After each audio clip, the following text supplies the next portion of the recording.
Hello, everyone. I'm Dalton Burdett, I'm Nick Iricchio. and we are the Movie Nights. Well, some of them. If you're watching this because you want to hear our uncensored Unfiltered. thoughts and opinions in the world of movies and entertainment news, so kick back Relax. and thank you for being part of the conversation. Nick, you and I on the show together. What is even happening right now? What a cons. And it was kind of hairy for this week. I know. That's why we're doing a Tuesday show. Normally, On a otherwise, Tuesday? We're on doing a show on a Tuesday? What a concept.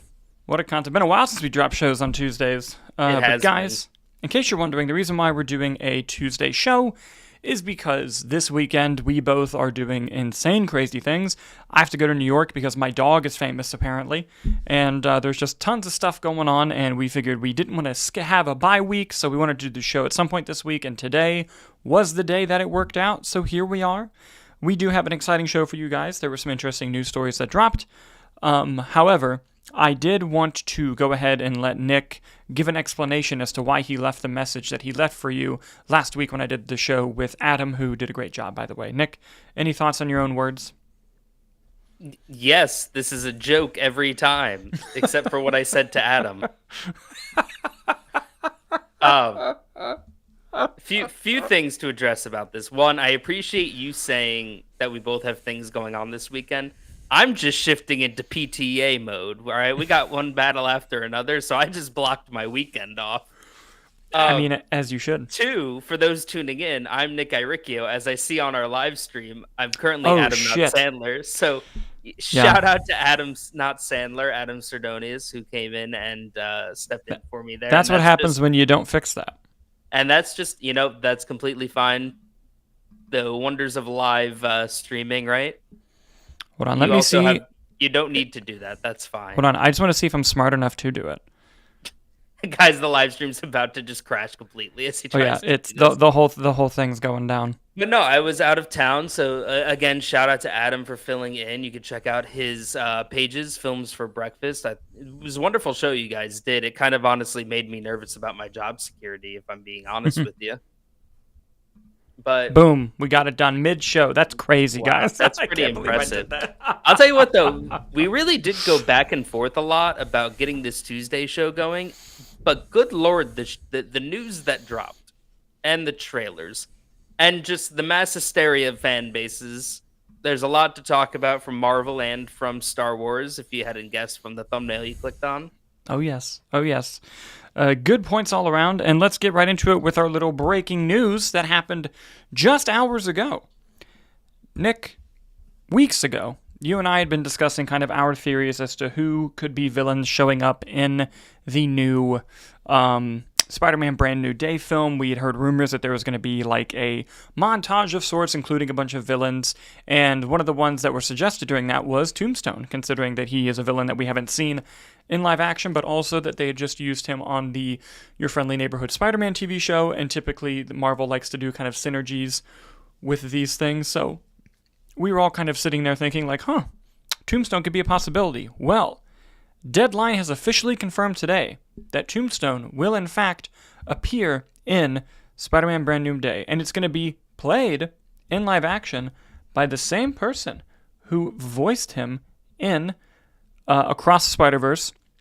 And Deadline confirms that they'll be back in Beyond the Spider-Verse, the upcoming installment. Here is what Deadline had to say.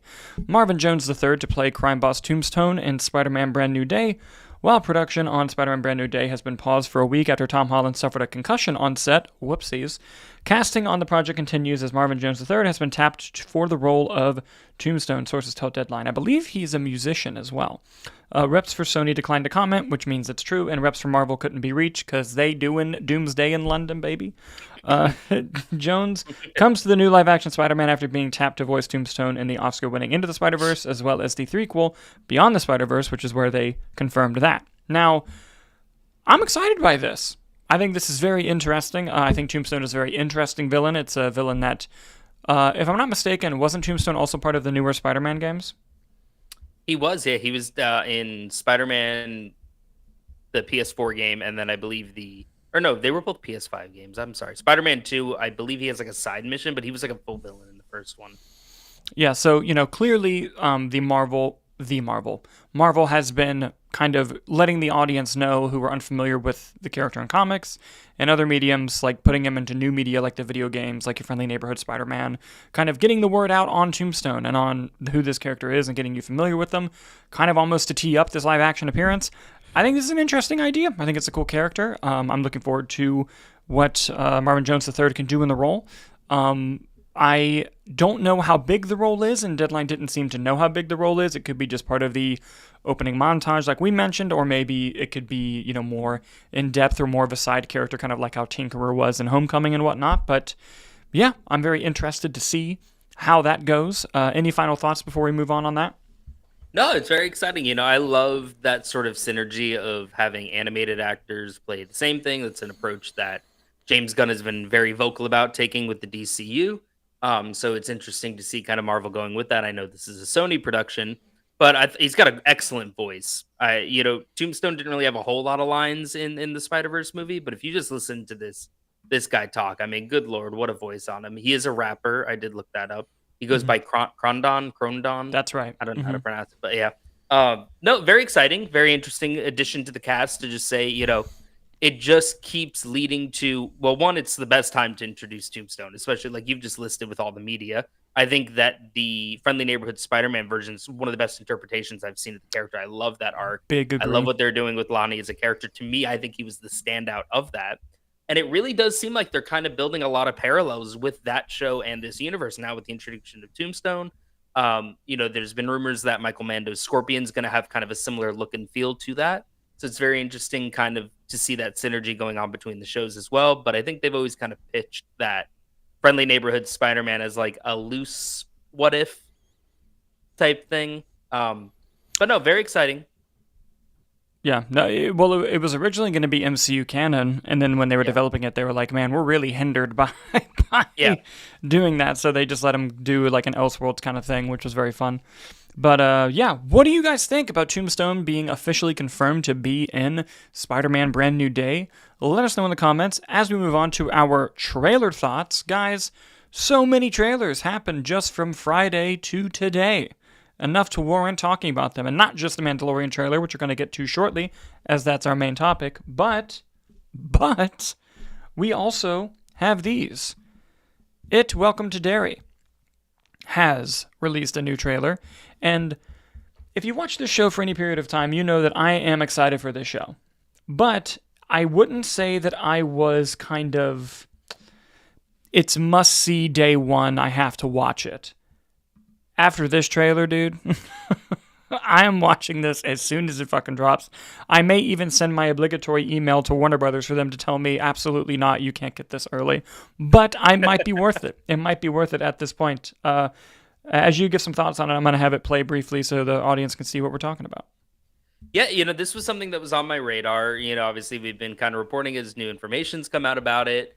And it was one that I was like, yeah, this exists. It's sort of at the same level for me as that Friday the 13th prequel series that's coming out with Linda Cardellini, where I'm just kind of like, yeah, that exists. I'll probably try to watch it when I get to it eventually. And then same thing with you. I didn't know what the kind of premise of this show was going to be. I didn't know what to expect going into this trailer, but it got me very excited about it. I mean, an It TV series, one, great. The fact that they got Bill Skarsgård coming back to play Pennywise is fantastic. I think that's kind of the crux of this show existing. It's like you want him there. You want him playing Pennywise. I love the vibe. I love the old town feel. I love the just look and feel of the direction they're going. Just this sort of like you're seeing the origins of Pennywise as well, and this sort of first grouping of children that disappear. And it does not shy away from the horror. It does not shy away from the gore. I think my biggest gripe with the whole thing is the title. I think it should just be called Welcome to Derry. Well, to be fair, I think it was. And then, the marketing people have to come in and be like, I don't know if people know that this is connected to our clown movie that made it tons of money. It's giving From the World of John Wick ballerina. It's giving a Star Wars story. What was Hobbs and Shaw? It was Fast and Furious Presents. Yeah, that was a good one too. There's so many fun little marketing loopholes, but I mean, it's Derry. As soon as you watch the trailer, it's it. Yeah, and also I think Andy. I don't know if you. I can't remember if you just mentioned this or not, but I believe Andy Muschietti was also um is going to be directing this whole thing.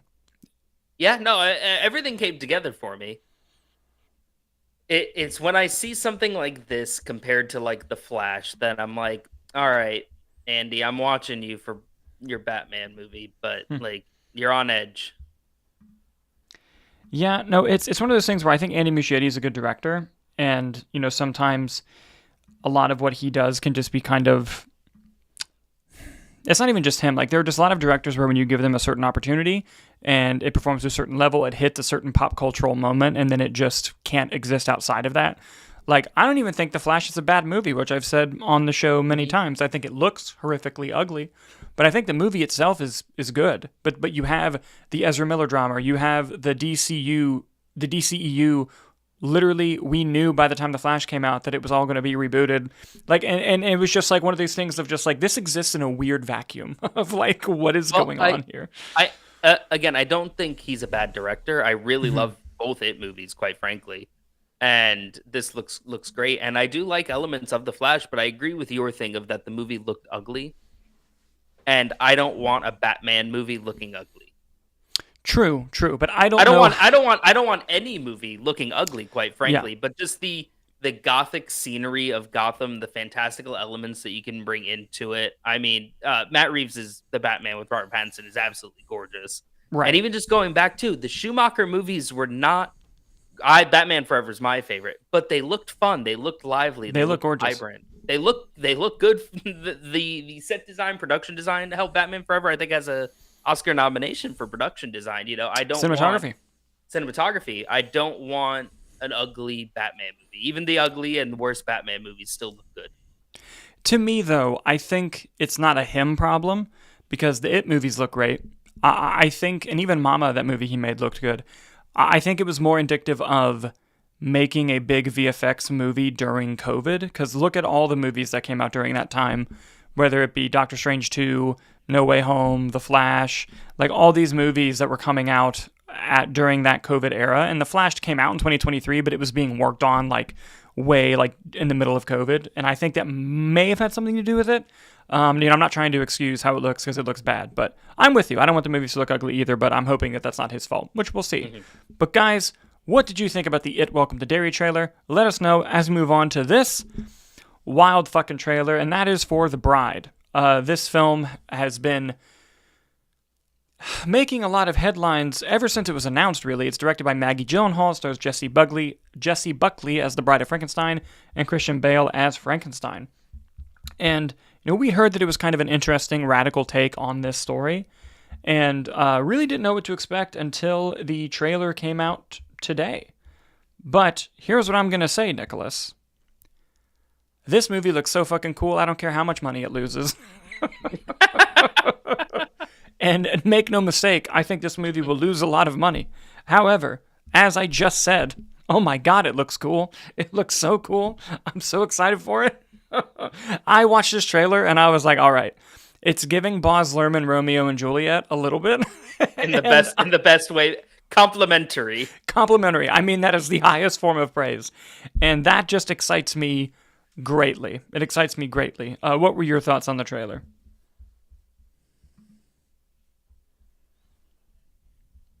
Oh, I lost your audio. It's okay. He'll come back. The Warner Brothers and Marvel snipers were after him. Just after, a fella can't talk about The Bride without being silenced. Nope. I was kind of lukewarm on Maggie Gyllenhaal's sort of initial effort with The Lost Daughter. I thought it was fine, but I didn't kind of expect much of her. Like it wasn't. I wouldn't say like the direction was kind of a huge element of it. I didn't really know what her style was going to be like. And this just looks like a total 180 from that, and I'm fully on board with it. It is her reteaming with Jesse Buckley, who was sort of the lead in that movie as well. But I was very interested in this trailer. Obviously, you start seeing the images online of kind of the character designs, what they're going to be looking like. I'm always down for a Christian Bale movie. This is kind of tonally what I would have expected. The movie that never got off the ground at DC for Joker and Harley with Ooh, yeah. like this is the vibe that I was expecting or wanting from that movie. This is the vibe I kind of wanted from Joker Folie à Deux, to be honest with you, which that obviously did not pan out well at all. But no, I mean, it was a very well put together, well cut trailer. It got me excited about the movie. It introduced the concept, what we're doing, that it's not your average sort of Frankenstein, Bride of Frankenstein story. And I love when Universal allows risks to be taken with their IPs like this. No, same. Do I think this risk will pay off? Absolutely not. And let me say, I would love to be proven wrong. Nick, nothing would bring me more joy than to see this movie make like $700 million. Like, nothing would bring me more joy. Do you think it was expensive? Dude, it cost over $100 million to make. Really? Yeah. Yikes. Yeah, and you can fact check that while we're going, but I didn't dream that, I promise. The budget is apparently $80 million. All right, so close to 100. Oh yeah, no, that's not seeing a penny over. Yeah, I would love it if it did. And then listen, I think the trailer looks awesome. I can't wait for the movie. I would love it to make money. I just don't think it will. But before we move on to our last trailer here, Calixer joins us in the live chat saying, "What day is it?" I agree. It is weird for us to be doing a show today. And this isn't your mama's fried chicken sandwich. Thank you for that. Thank you for that. Also, I don't even know what that means. Neither do I. But I just hope he's having a good time. We love you, buddy. There's one more trailer that I want to talk about, and it's for a very, very selfish reason, and that is The Hand That Rocks the Cradle. This is a remake that's coming out on Hulu, and the only reason I had Nick add this to the show, I literally texted him and said, "Hey, for a funny personal reason, add this to the show." And he said, "Okay." So everyone knows, if you watch this channel, I mean, everyone knows that the movie Roadhouse is where my parents got my name, Dalton, from. It's referenced all the time. And they also got my sister Peyton's name from a movie. And that movie was the original, The Hand That Rocks the Cradle. And the psycho killer in that movie's name is Peyton. And it's a joke that I tormented her with for many, many years, that she was named after the psycho character. And all of that to say that I watched this trailer and they fucking changed her name to Polly, which is just way funnier. So now I can add a joke to my sister, and that not only were you named after the psycho, but it wasn't even worthy. They got rid of the name. Like the ammo that this has supplied me with fights with my sister is just off the charts. But for a Hulu original film, the movie, it looks exactly as you would kind of expect it to look. It's a psychological thriller with some seduction, some eroticism, and it has Mary Elizabeth Winstead in the role of the mother. Essentially, for those of you that don't know, the original film surrounds a woman who is about to give birth. This is true, by the way. I don't know how much of the new film is going to be doing this, but the original film was basically this. There was a woman who was about to give birth to a child. Her husband was a doctor, and her husband got found out for being like a sexual predator and took his own life. She then went into a depression, and the baby she was carrying died. She then went crazy, became this nanny, and tries to become this woman, like in her life, like tries to sleep with the husband, tries to make the kid love her more. It's a crazy movie. It's directed by the guy that made LA Confidential and 8 Mile. It's a crazy movie. It's actually pretty good. But I have no idea how much of that this movie's doing. Clearly, they're still doing the rivalry with the mother and the babysitter, just from the vibe of the trailer, but I don't know how specific of a remake it's going to be. But I'll watch it, just so that I can really make fun of my sister, honestly. But I don't know if you had a chance to actually watch the trailer, Nick, but if you did, what did you think? I did not. You said you had a funny personal story, and then I just never got around to actually watching it. But here's the thing. Had no idea that it was Micah Monroe and Mary Elizabeth Winstead. So yes. Micah Monroe from Longlegs. Yes, consider me intrigued. So I will be definitely checking out the trailer. But yeah, I don't know. I didn't watch it, so I got nothing to say other than Polly is funnier than Peyton. I agree. Calixer wants to clarify that he was referencing "This isn't your average movie" quote. That's funny. Thank you. Let's see. He's at Hulu. Who knew? Petition to change your sister's nickname to Polly. Watch me do it. Calixer said, love being able to see the clips as you talk about it. Thank you. I'm trying to incorporate that more. It's just tough with hotkeys and stuff, but I do want to be able to try to do that more. Now, guys, before we move on to our top stories, I want to remind everybody that you can be surfing the internet with all of your information protected with NordVPN. We've partnered with them. Our affiliate link is in the description below. It's at a hell of a discount right now. Please sign up. Your information's protected. And also, as a movie and TV channel, if you want to watch things and pretend you're in other countries to get access to their streaming services, you can do so. If you're a wrestling fan, for example, they just made that deal with ESPN to stream stuff, but if you're in another country, it's Netflix. You can use NordVPN to do that. Also, you can watch stuff in the BBC. Not that I would do that for Doctor Who or anything, but it's all there. So please click that link. You're supporting the show, and you're supporting yourself by keeping your information protected. With that down, guys, let's... Calixer says, get Norded in the live chat. Thank you. Let's get on to our top stories this week. This first one just seemingly came out of nowhere from James Gunn in DC, and that is he posted the picture of the cover page for Man of Tomorrow with a brain diagram on it, which has everybody talking. That probably fucking means that Brainiac is the villain of the movie. Now, to be very clear, that has not been confirmed. Nothing official says the Brainiac is in the film. The only thing we have is this picture, and in some of the behind-the-scenes stuff on Superman. If you look back in the blurry stuff on the concept art, you can see some drawings of Brainiac, but they probably did that for every Superman villain. But odd choice to post and show and make your cover page if not doing Brainiac. So with that being said, we decided to... What was that? I said if English. If English. With that being said, here is a look at a more comic-accurate version of Brainiac. For those of you that don't know what Brainiac looked like, we decided to kind of educate you a little bit as to Brainiac's origins and whereabouts and things of that nature. Here is a brief description. Brainiac is commonly depicted as a super-intelligent android or cyborg from the planet, I believe it's pronounced Kolu? I could be wrong, though. It could be doing a Marlon Brando with Krypton. It's been a while since I've consumed any Brainiac media. Who's obsessed with collecting all knowledge in the known universe. He travels the galaxy and shrinks cities to bottle size for preservation of his skull-shaped spaceship before destroying their source planets, believing the knowledge he acquires to be the most valuable if he alone possesses it. In essence, picture, if you will, Moriarty on massive cocaine. That is kind of Brainiac. He is a superior intellectual being to everything in the known universe. That's kind of his superpower against Superman and other members of the Justice League whenever you consume comics or animation media with Brainiac. Very, very cool villain. One that we've wanted to see in movies for a long time. If I'm not mistaken, I believe the only live action thing he's been in was that Krypton TV show on Sci-Fi.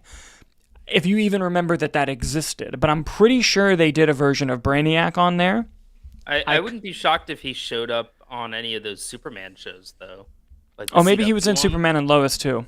Maybe he imagine he probably showed up in one of those. Yeah, perhaps.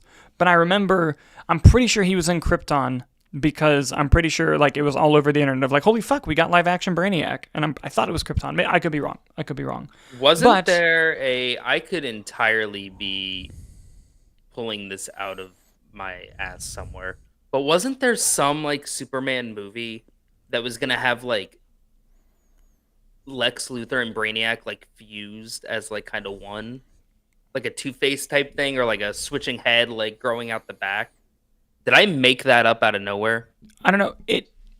I could be wrong about this. Was it the one that J.J. Abrams was gonna do, Superman Flyby?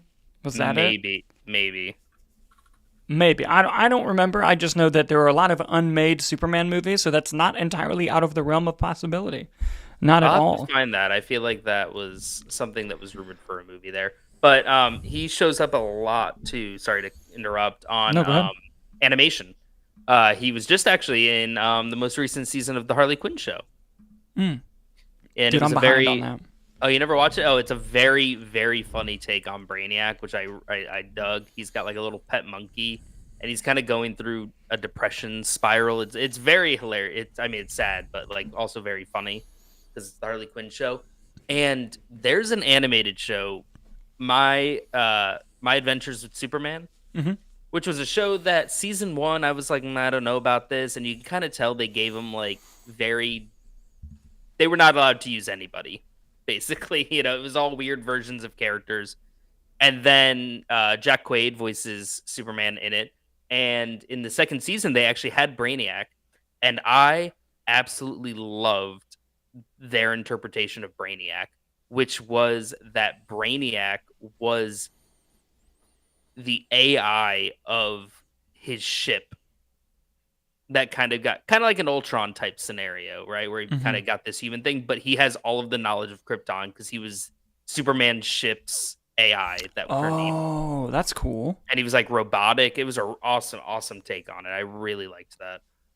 Yeah, no, that's really cool. That's really cool. But assuming that Brainiac is the villain of the next Superman film, Man of Tomorrow, that's the power that Lex Luthor and him have to team up against, the question inevitably becomes, who should play Brainiac? Obviously, you're going to want to go with someone who's a great actor, but obviously you also just want, I think this is a role that a movie star could play. Doesn't have to be. It could be someone we've never heard of. But, Nick, I actually want you to go first on this because my answer is crazy. And I want to give you some time to give a proper pitch first before we get to my ridiculous never will happen pitch. Go ahead. Well, before that too, or once we finish this, I want to go and talk about kind of a Peacemaker theory that I have as well that'll tie into this. But very exciting. Jump back to that. In terms of who could play it, here's my question, because Brainiac's taken on a lot of different forms, right? So do we have an actor in costume and makeup, or are we getting a CGI and you just need the voice? I think that's a very interesting question to pose off the top. But regardless, that doesn't change my answer as to who should play him. I would love to see like a Sterling K. Brown. I think he would give an excellent performance with it. I initially wanted to say Chukwudi, who played the High Evolutionary in Guardians 3, but he was also in Peacemaker and also Brainiac, High Evolutionary. Mm-hmm. Little, not similar, but might be close enough. The one I think would be an excellent cast choice is Sean Harris from Mission Impossible. Oh, I think like he would, that. And he was the villain in a bunch of them. I'm blanking fully on the character's name right now. Was it Solomon? Solomon. Yep. Was that Solomon. right? Yeah, he's shown up in like all of them. I think he would knock that role out of the park. And for my last answer of this, I'm going to give you a group of people. And I am being 1000% serious. Any of these people. Any of them. Okay. Anyone who has played the Doctor on Doctor Who.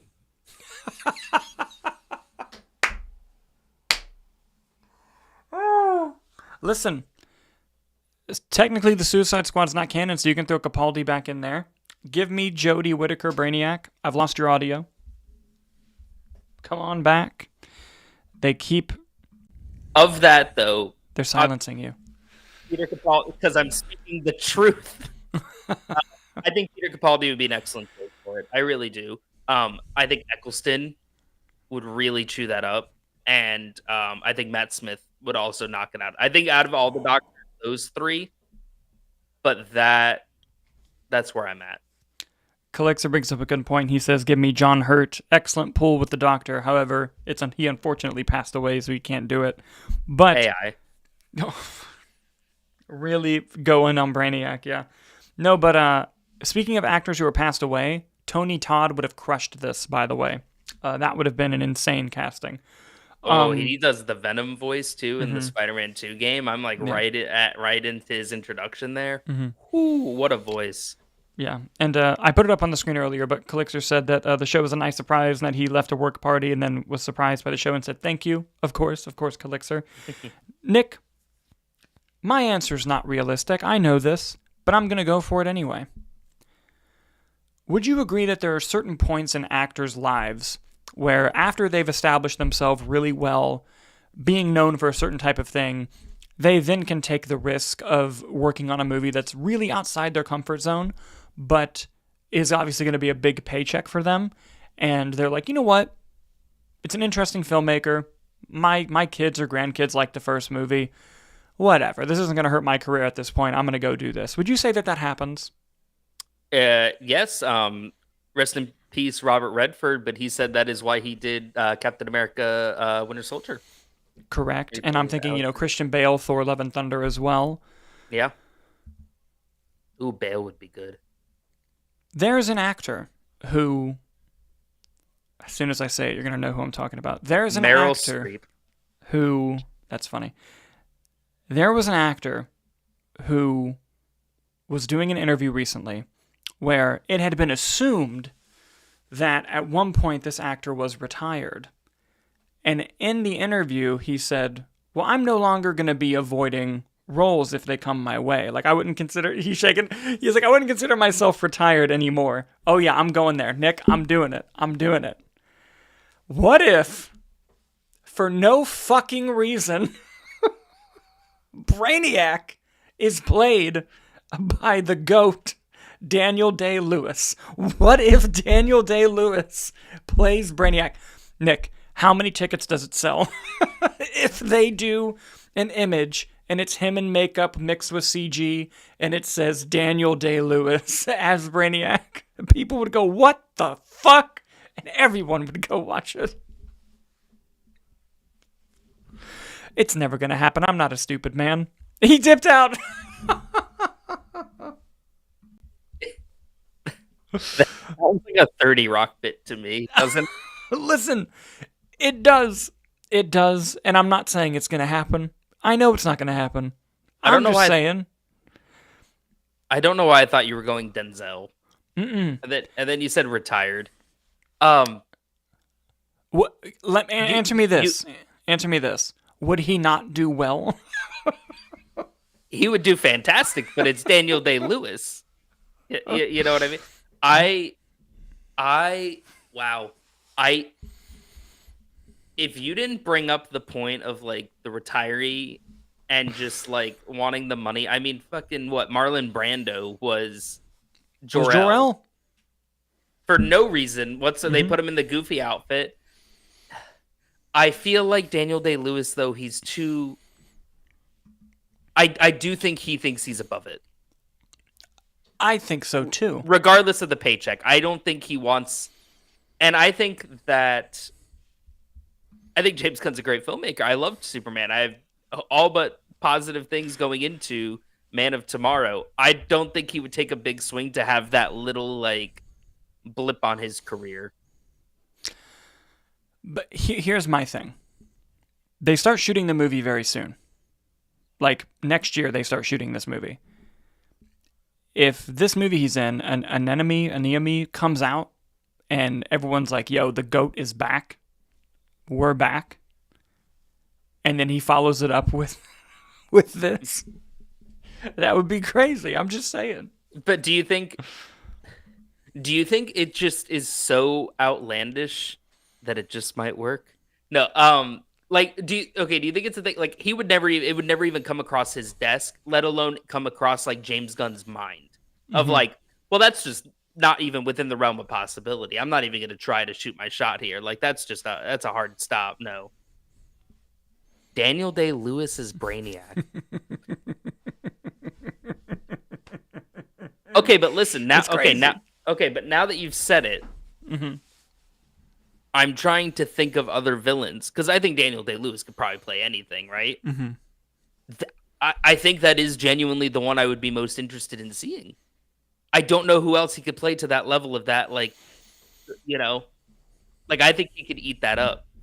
He could drink Superman's milkshake, 100%. 100%. And Superman would cry about it because yes. Yes, absolutely. But no, I agree. There's, Daniel Day-Lewis could play anything. He could play any DC villain. Hell, I'd be down if they did older Joker and Daniel Day-Lewis was the fucking Joker. But I think that him being Brainiac is the most interesting choice because I'm trying to think of like being in Daniel Day-Lewis's position at this point in his career, coming back from retirement to get back into acting. What's something that he's never done? He's never done a big CG role, like a Josh Brolin in Thanos or whatever. And here's the thing. We know that Daniel Day-Lewis is method. So how would you like to give him the environment of, hey, there's no other fucking actors here. You can go absolutely apeshit with whatever you want to do, and we'll just capture it, and then we'll go put it all together. Listen, I love the idea, but now you're getting my hopes up. It's not going to happen. Don't get me wrong. Whoever the Brainiac casting is, it's gonna hit Twitter like a bomb. Like it's gonna be crazy. But listen, overall on the whole, Daniel Day-Lewis, Mr. Freeze. That's it. That would be fucking awesome.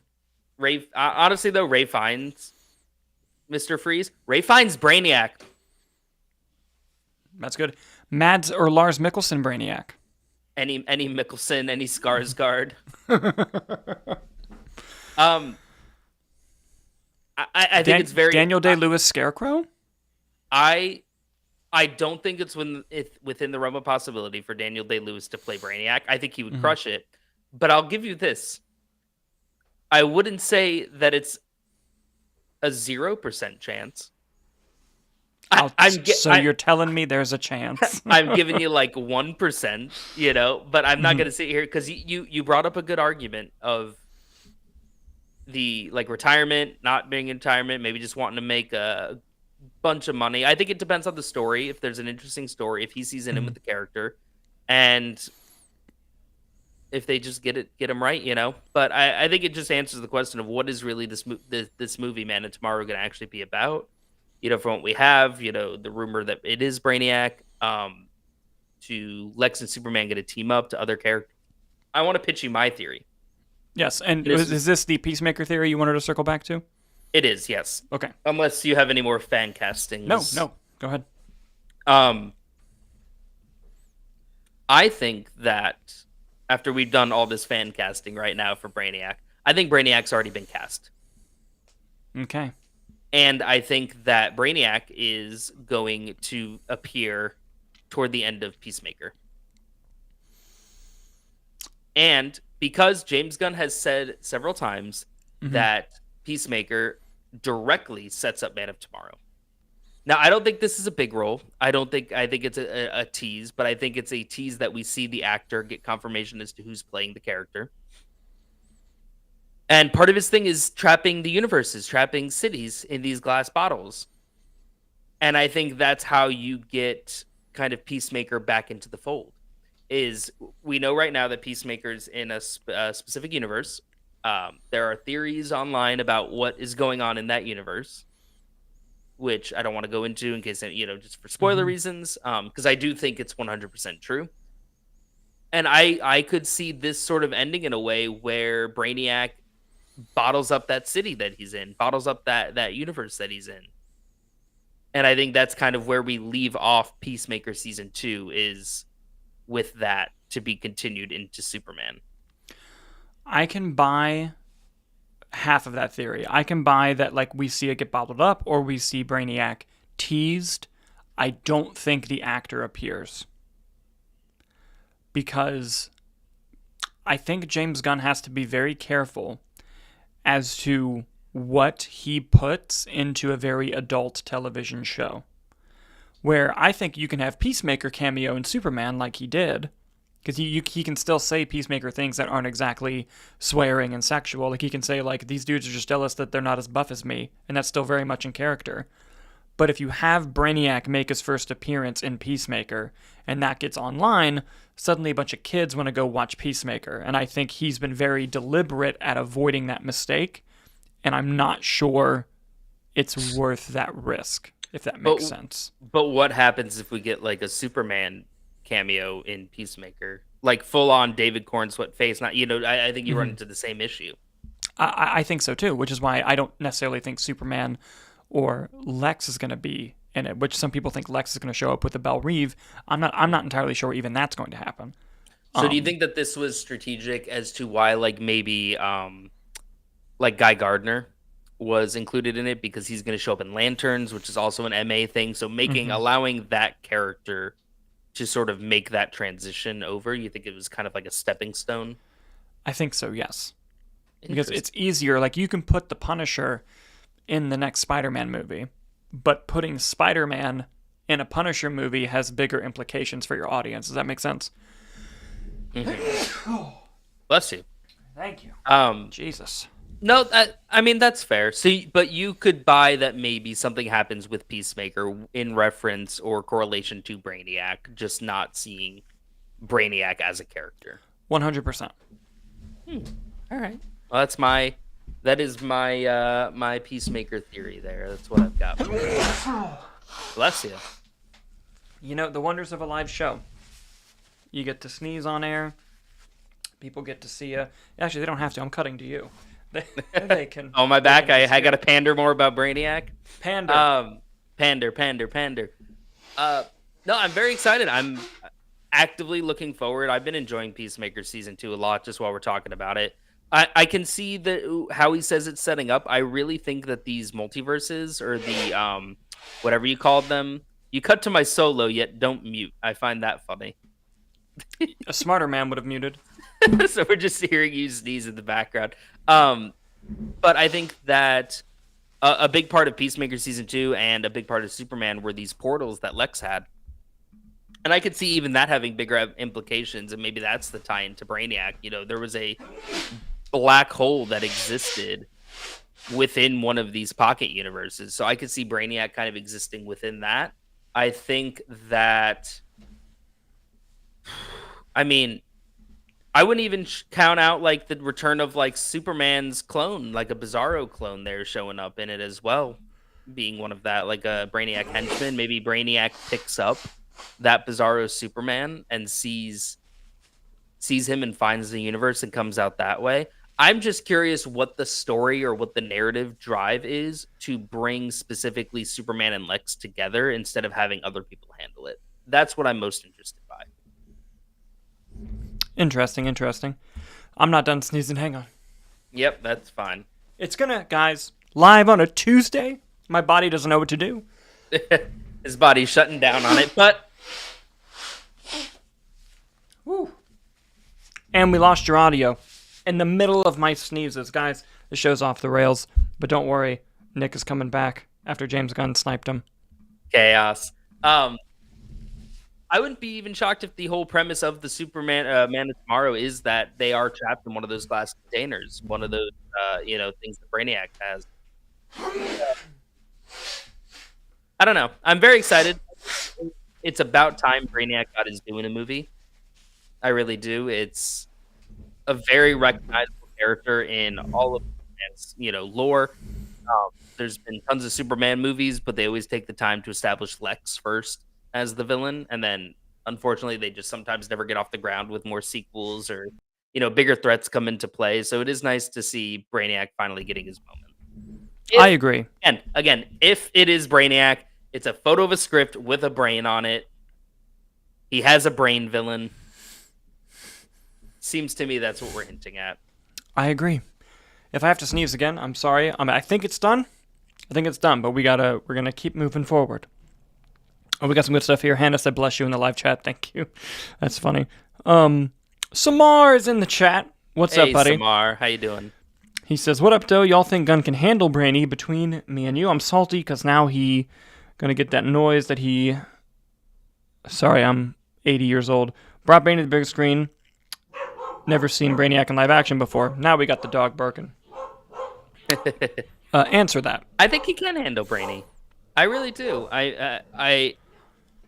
Brainiac requires a lot, and I think that just conceptually, as what his sort of lore is, what his background is, there's a lot to establish, and I could see James Gunn really making him a lot more of a sympathetic villain than kind of an evil all-doing. To me, the High Evolutionary, I thought, was one of the best Marvel villains written by James Gunn, and he was just an evil person. There was no sympathy, no remorse there, and I didn't feel for that character when he died, when he was injured. I think he lives at the end. I don't recall.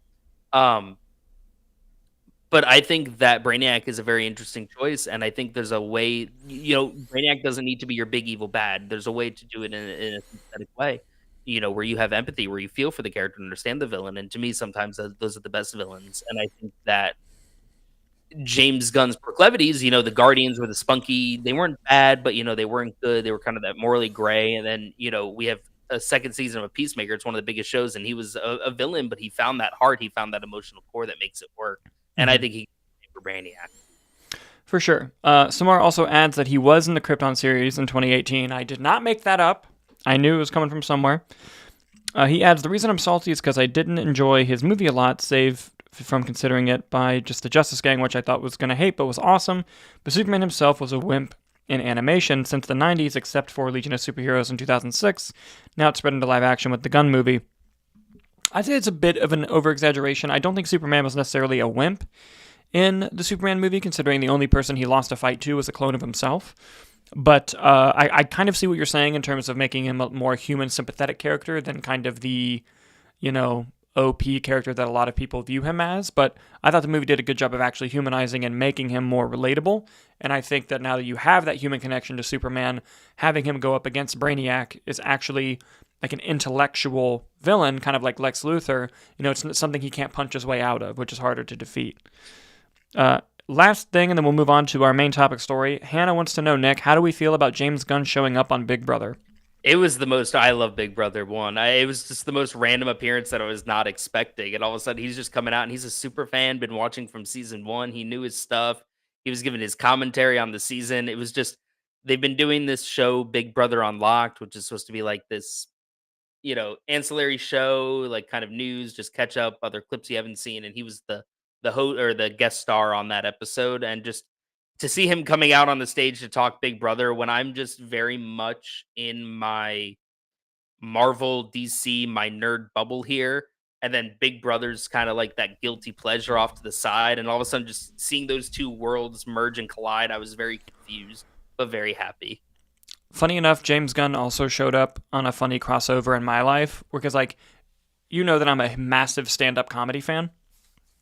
And with that comes that I follow some of the kind of podcasts in the stand-up comedy circle. Not the bad ones, don't worry. But there was... I like the Tom Segura's YMH Studios. And so to my shock and surprise, when I was watching Two Bears, One Cave, and instead of Tom and Bert, it was Tom and James Gunn, I was like, wait, what's going on? Threw me for a bit of a loop. James Gunn has been putting the work in there to really reach and expand their audience and try to get in and get out into the public base there. I feel like a year ago, he looked at the press schedule for Superman and said, fuck, I got to finish this sequel script now. Yeah. Just did it back then. Yeah. Anyway, guys, we did a whole lot of time on Brainiac, which I'm a big fan of, but I'm sure we alienated most people who've clicked in. But what do you think about the cover page for the Man of Tomorrow script? Do you think it will be Brainiac? Who should play Brainiac? Let us know in the comments as we move on to our main topic story, and that involves this. The Mandalorian and Grogu is the next live-action theatrical Star Wars film that's being released, the first one since 2019's The Rise of Skywalker. Crazy it's been that long since a Star Wars movie came out. But Star Wars has done a lot of TV since then, particularly with The Mandalorian, 3 seasons of it, and that half season on Book of Boba Fett, if you want to count that. But as we've been discussing ever since the movie was announced, and we've been following it, that it is going to be the first one since Rise of Skywalker. It's going to be a follow-up to Season 3, at least that's the understanding. And we're kind of hoping that it's better than Season 3, and it's more like Seasons 1 and 2, and not like a Boba Fett or Season 3 of Mandalorian. Well, the trailer and the poster have come out, ladies and gentlemen. And this isn't the full poster here, but this is a close-up image of what basically the poster is. And I gotta say, massive fan of the poster. If you get a chance to see the full poster, everyone, it fucking rules. It's an excellent poster. Unfortunately, I thought that the trailer was very disappointing. In that, usually, I'm used to a Star Wars trailer being a fucking event. Like, where were you when the Force Awakens teaser came out that one Thanksgiving? Where were you when the first Last Jedi trailer came out, where the first Rise of Skywalker came out, where they had Palpatine laugh at the end, the Rogue One trailer, even the Solo trailer was fucking exciting.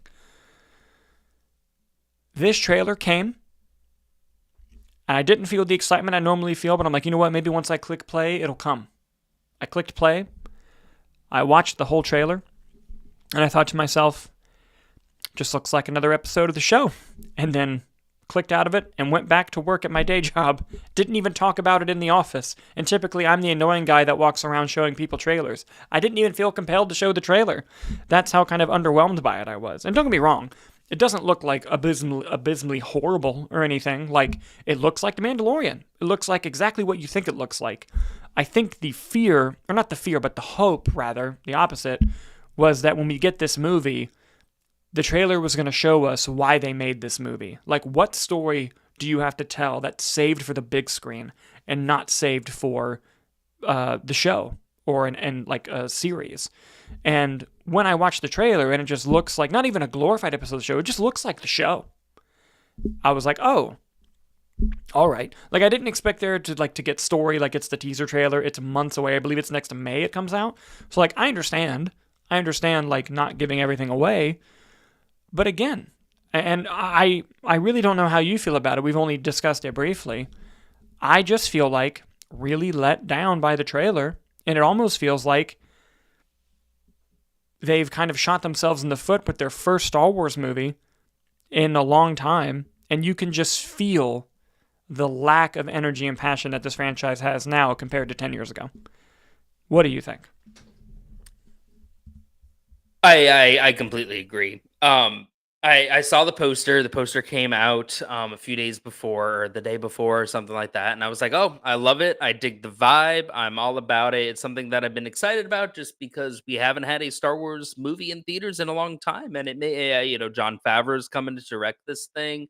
You have Pedro Pascal. It is a little concerning that the two leads of a big blockbuster, a puppet and a stunt actor, being voiced by Pedro Pascal. I would be shocked if that sets some standards, depending on its performance here. Um, but yeah, no, the trailer just it underwhelmed me. It didn't excite me. To your point, it doesn't look better nor worse than how the TV show looks, except for whenever they let Bryce Dallas Howard direct, which makes me think that she should have directed this, or just give her a Star Wars movie and let's actually get something that looks good. It just looks oversaturated and gray and flat. Some of the action looked good, I guess, from what we could see in little cuts. I appreciate the use of practical effects and the practical monster makeup that got me excited. That's something I love about like the original Star Wars, is kind of that puppetry and everything of that. But it did not get me excited. I don't know where we're going with these characters. We've been with them for three seasons, and I don't know what direction, what arcs I'm supposed to be having with them at this point.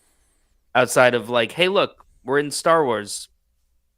Remember Luke? He's here now.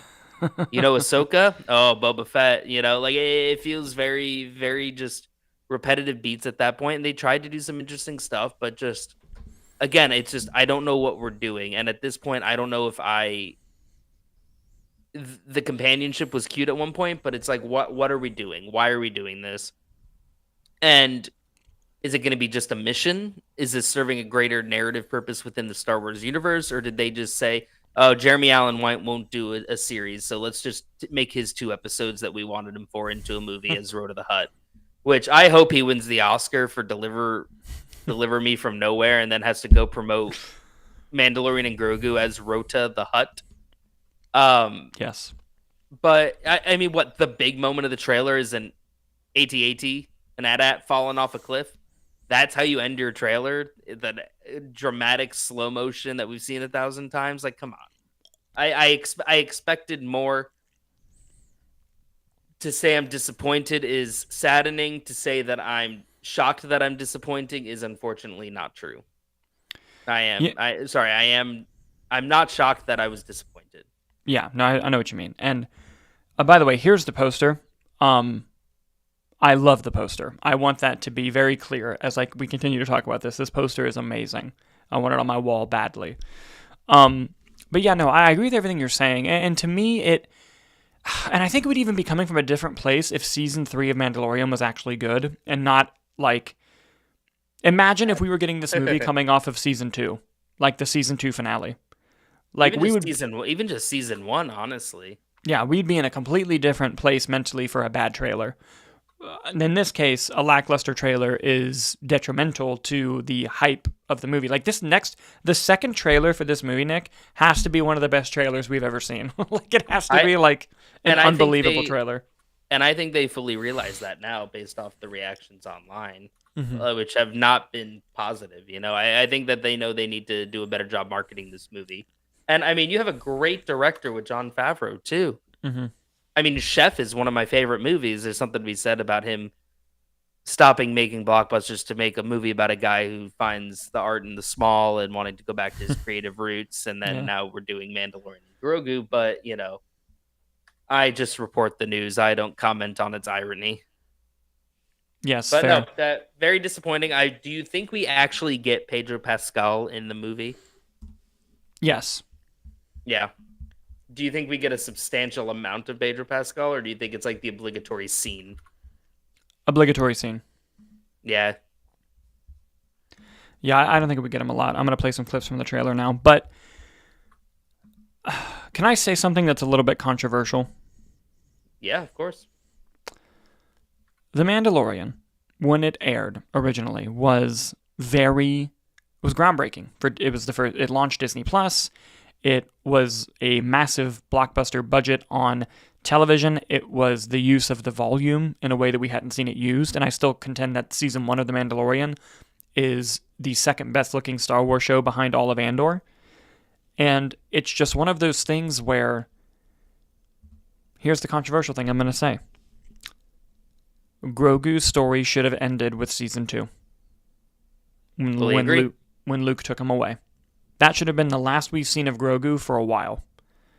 And had do a season 3 with Din Djarin on his own, doing a new thing. And you could have a spin-off show with Luke and the training academy and Grogu and all this stuff. You could do all that. Ahsoka, you could do all that. And then maybe season 3, 4, 5, 6, Grogu comes back and you can have a great reunion. Instead, it was rushed on a show that they weren't even in the title of with Book of Boba Fett. There's literally an episode of Boba Fett that Boba Fett's, I don't even think he's in, maybe for 5 minutes.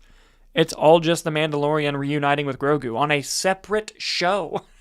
And then season 3 was just a huge downfall. Like, if season 1 of Mandalorian... fucking... Let's say season 1 of Mandalorian is like an A- show. I'm not saying that that's my real grade. Let's just say, like, that's an A- show. Let's say that season 2 was also an A- show. An A- show with an A+ finale. Mandalorian season 3 is like a D. Like, it's like a steep... No, it's bad. Steep drop. And... especially the Jack Black and Lizzo episode. Whew, what was that? Yeah, and it's just one of those things where I don't know how to get excited for this movie, especially after that trailer. Especially they've already started marketing the next movie, which I'm way more interested in, and that's the Ryan Gosling Starfighter film. I'm way more interested in that movie. Oh, yeah, just off of that, yeah. So, it's an unfortunate thing, but now, from what I understand, the budget of the movie is comparatively lower than a lot of other blockbusters because they're using a lot of the same money-saving techniques they use on the show. I think, I could be wrong about this, I think the budget for the movie is around $180. So that does help. But I still would not be surprised if this thing does like Solo numbers of like 400 something million. Like that wouldn't shock me. And yeah, with 180, you might be breaking profitability at that point, but it's going to be close. It's going to be close. And on top of that, it's going to be tight. On top of that, this movie comes out in May. I have no idea what purpose dropping this trailer now did. When there's no May? Yeah.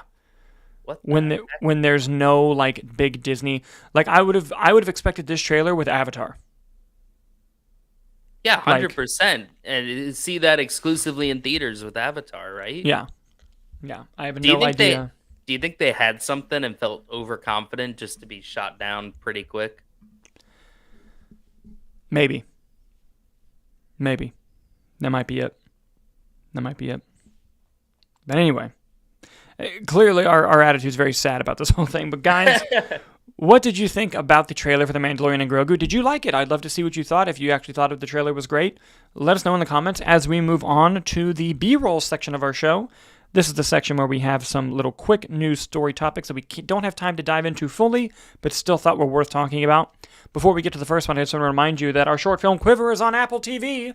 You can buy it for $2.99 on Apple TV and Google TV if you're an Android user. Please buy our short film Quiver.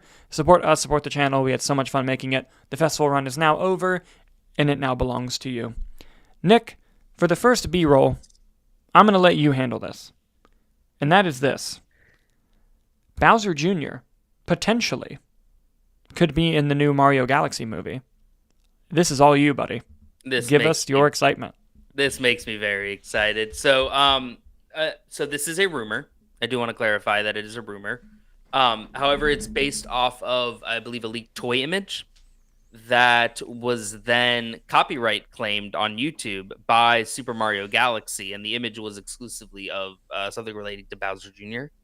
So I feel like that's sort of where people put two and two together. He does show up in the Galaxy games, I believe, quite a bit, if I remember correctly. So I think it makes sense for natural inclusion. The only reason I'm excited about this is just because growing up, I always loved Bowser Jr. He was some of my favorite boss battles growing up playing the games. With like the Mario and Sonic Olympics, with Mario Baseball, Mario Golf, Mario Kart, especially for quite a bit until the most recent one. I always played as Bowser Jr. Mario Kart Double Dash, my combo was Diddy Kong and Bowser Jr. Loved it. The only reason I moved away from Bowser Jr. was they introduced Lakitu as a playable character in the last Mario Kart, and I was all about Lakitu, the little turtle on the floating cloud. And Bowser Jr. is even in Super Smash Bros. I always played him instead of any of the other Koopa kids. You know, he was in my main rotation there. And it's just a character I've always enjoyed. I have a lot of nostalgia for it. Just, you know, when you're a little kid, you're like, oh, that guy looks cool. Look at him. He's got the little handkerchief. A small Bowser just causing mayhem, you know. He's got some great maps. He's got some great games, some mini games. And I don't know. I was just very excited about it. Nice. Awesome. I'm happy for you. This next one I'm very excited about, and that is that Christopher Nolan has been elected as the new president of the DGA, the Directors Guild of America. That is some wild shit to me.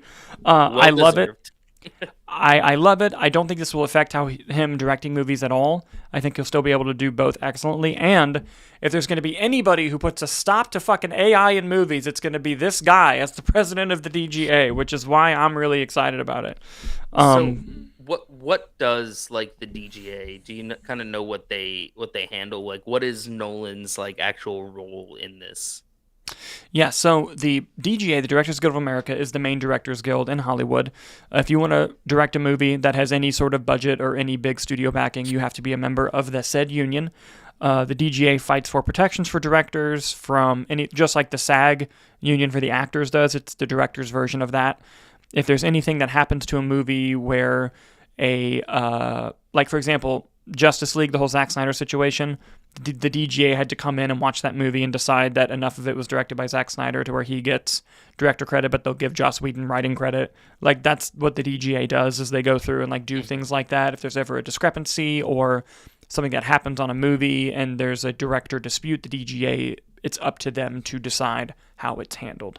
And so, you know, if, for example, their contract expires and they renegotiate with the studios, now the studios have to look at Christopher Nolan in the face and say, we want to use more AI.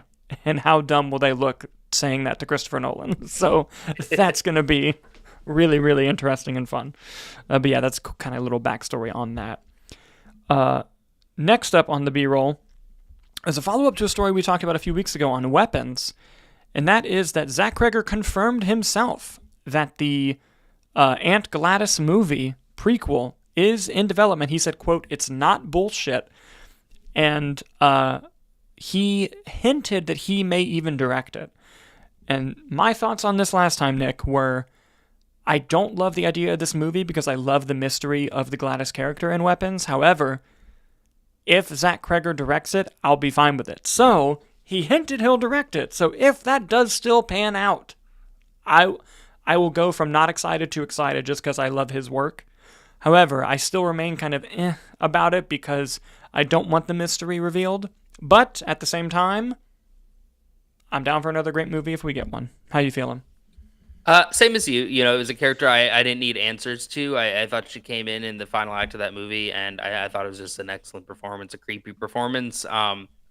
I've seen a lot of people online touting for Oscar nominations. I don't know if I go that far, but I really did enjoy it.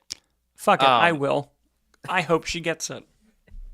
um, it was not an idea that excited me, I would say outright. I'm with you in the camp of like I don't need answers, but I think Zach Kreger's involvement, especially as a director, makes me excited because I'm just going to support anything that Zach Kreger wants to direct.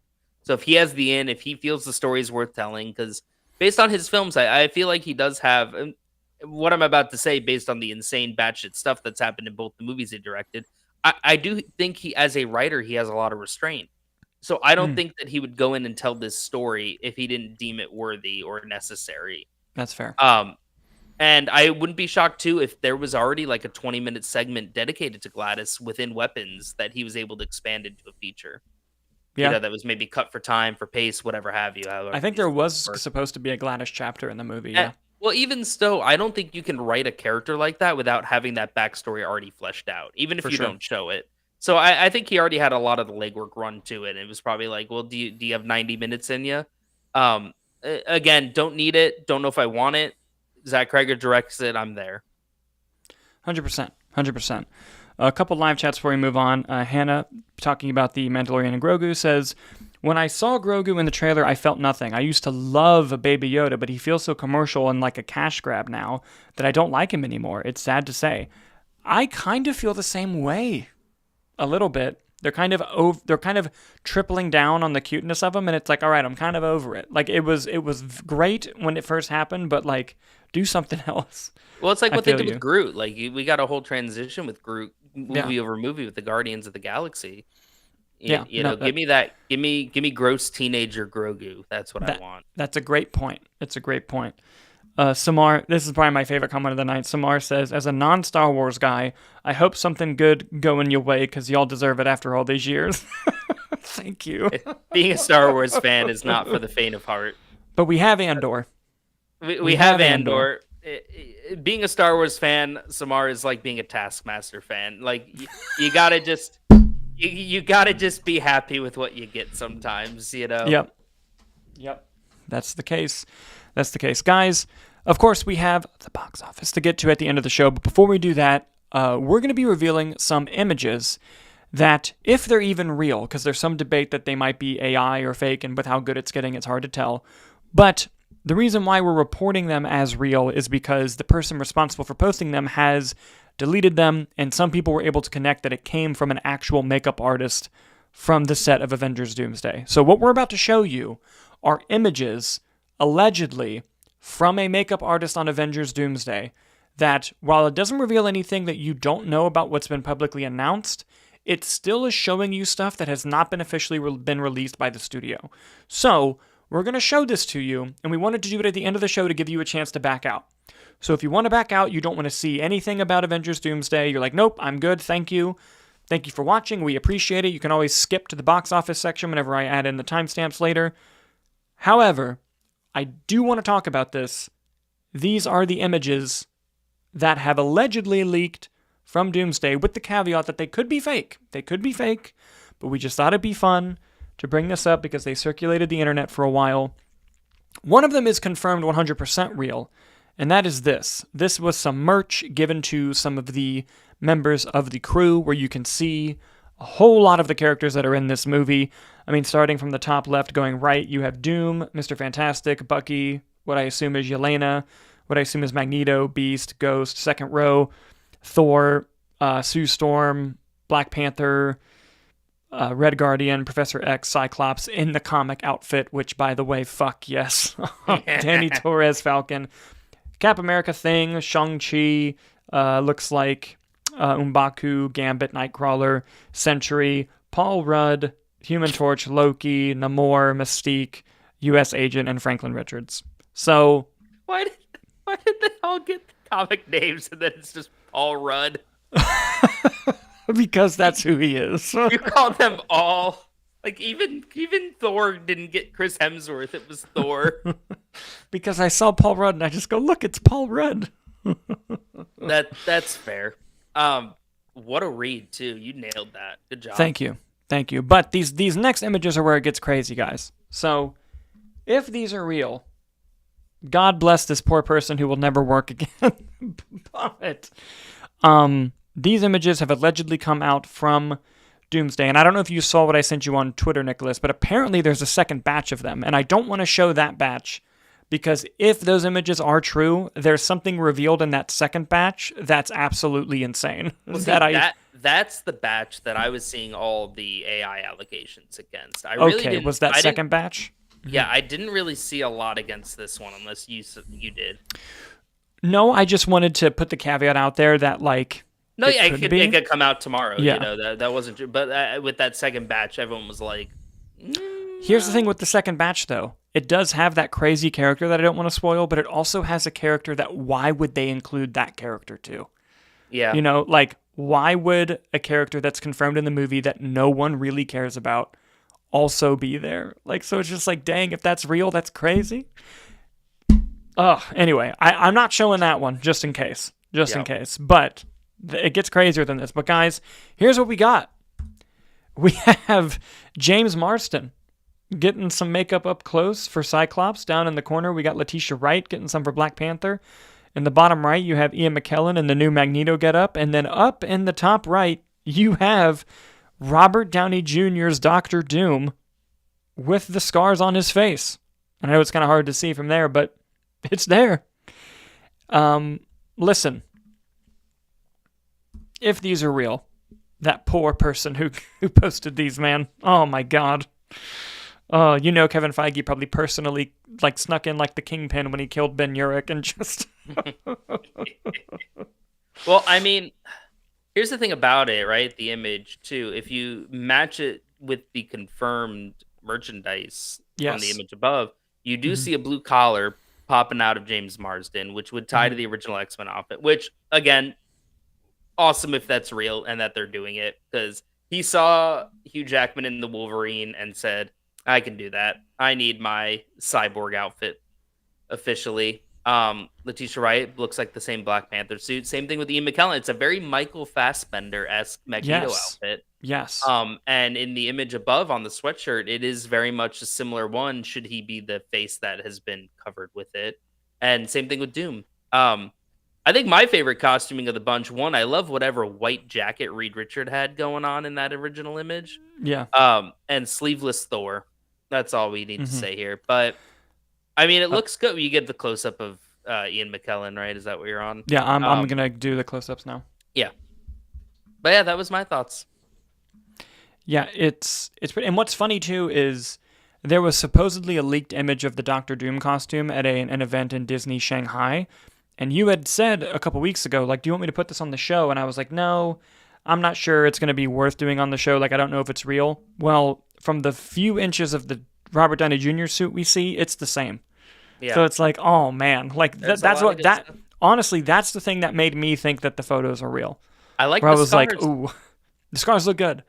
But when I saw that, I was like, oh man, that's not good for whoever got it's Andrew Garfield all over again. But also here's the thing. Yeah, it's showing you cool costumes.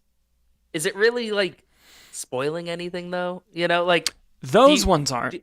Do you consider costumes to be spoilers? Robert Downey Jr. has scars as Doom. Okay, I feel like I can imagine what Robert Downey Jr. looks like under a gray mask.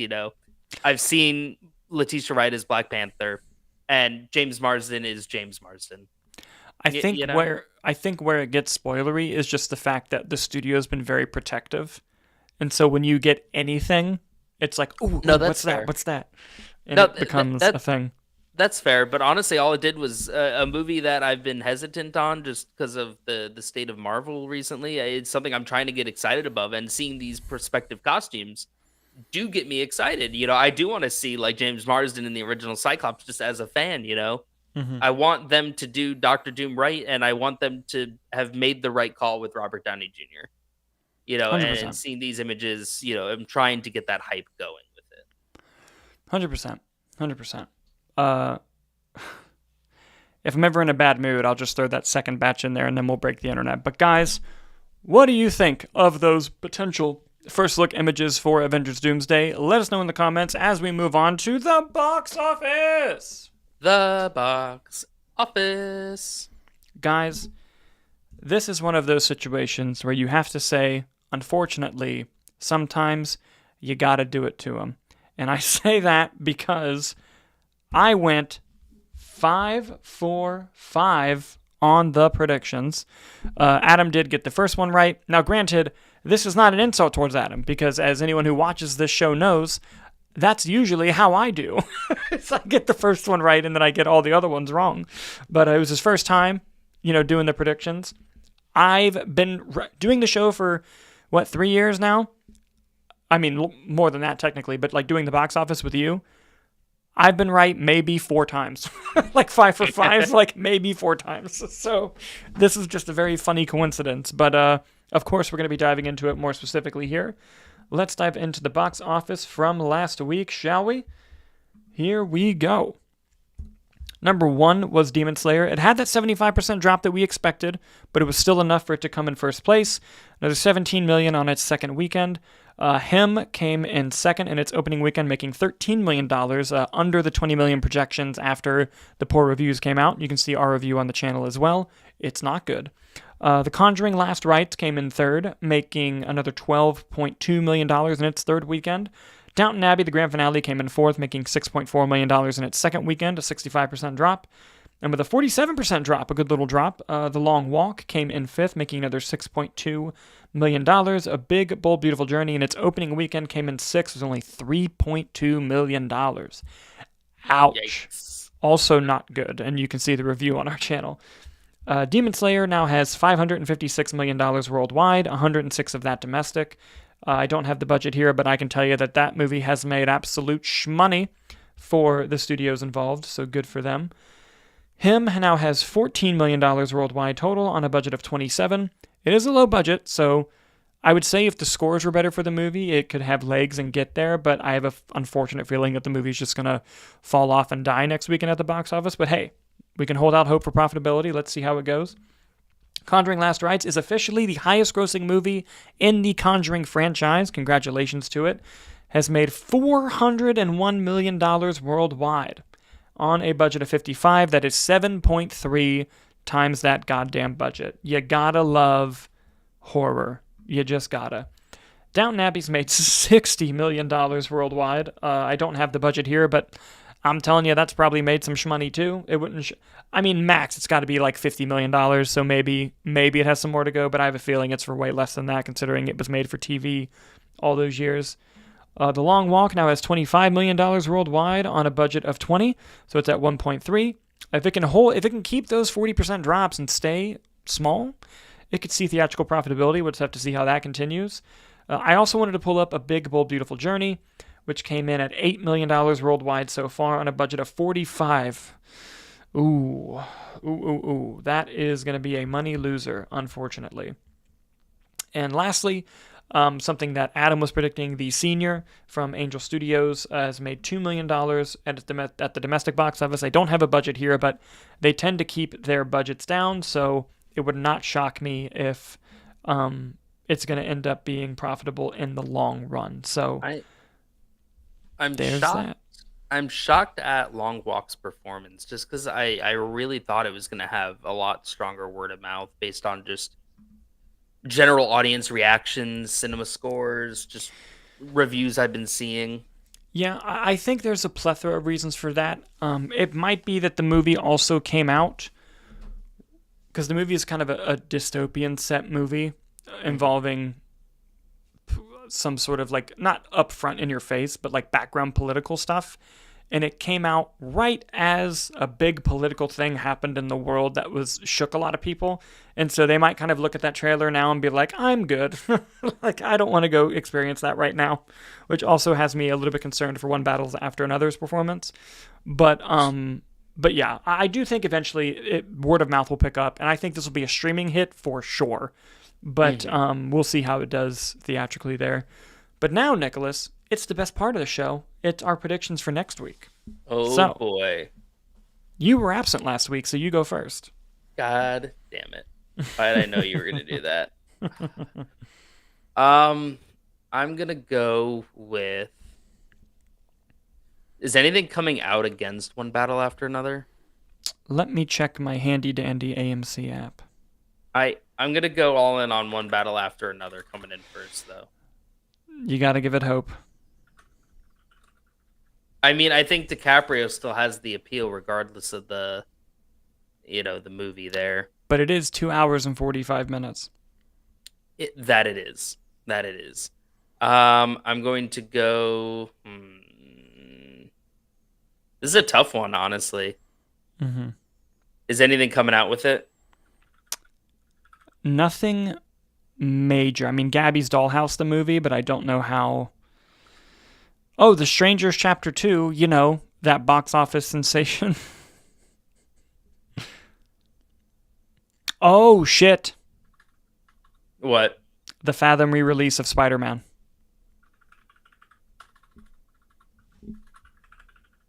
Okay, I'm going to go, and I'm going to regret all of this. Well, to be fair, it's Spider-Man Friday, Spider-Man 2 Saturday, Spider-Man 3 Sunday, so it's not like one movie over the weekend.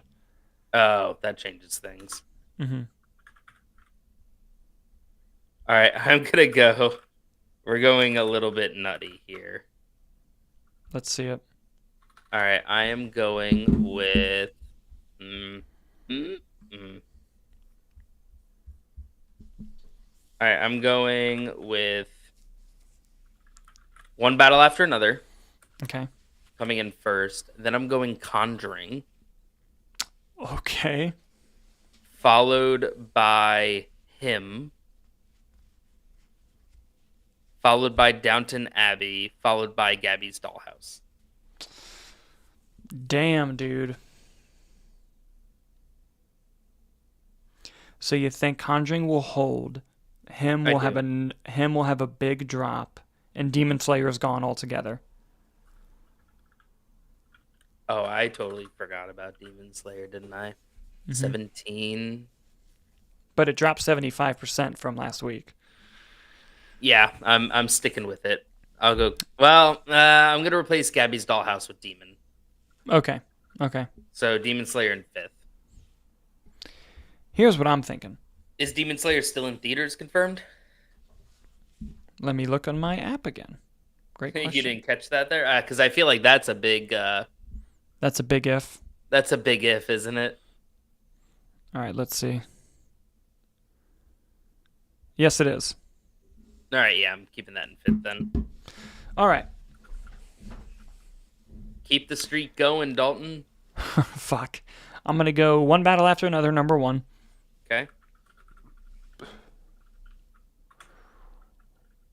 All right, we're going to get nutty. I'm going to keep Demon Slayer, number 2. Okay. I'm going to go The Long Walk, number 3. Ooh, I totally forgot about The Long Walk. I'm really good at this, guys. I'll go Conjuring, number 4. Him, number 5. All right. Because I think One Battle After Another and The Long Walk have a similar audience it's going for. And if theaters are sold out for One Battle After Another, not that they'll be sold out, but maybe at a smaller auditorium, like people who don't want to do like IMAX and things like that. Yeah. If One Battle is sold out, then the movie that they'll pick is the Stephen King movie, The Long Walk. So that's solid reasoning. We'll see. We'll see how it goes.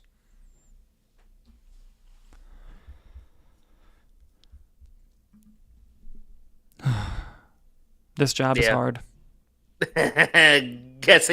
Getting the box office consistently wrong requires a lot of work, guys. It does. By the way, guys, no show on Friday because, as we mentioned at the top, we're going to be out of town. Next week, I think we should be good for Friday. The one after that? I think so. Potentially. Possibly. Okay. Who knows? So we'll take a look at that. But in the meantime, please subscribe to our channel, give the video and stream a like, let people know that you like our show. We love to keep doing it. We're going to be continuing with reviews, guys. Fucking award season's coming up. My inbox just fucking, dude, it's begun. Today stressed me out. Yeah, with all the stuff that we got sent. So be on the lookout for all the reviews coming to the channel, and, which is going to be exciting. We'll go through it then. And as always, guys, thank you so much for watching, and we'll see you on the next one.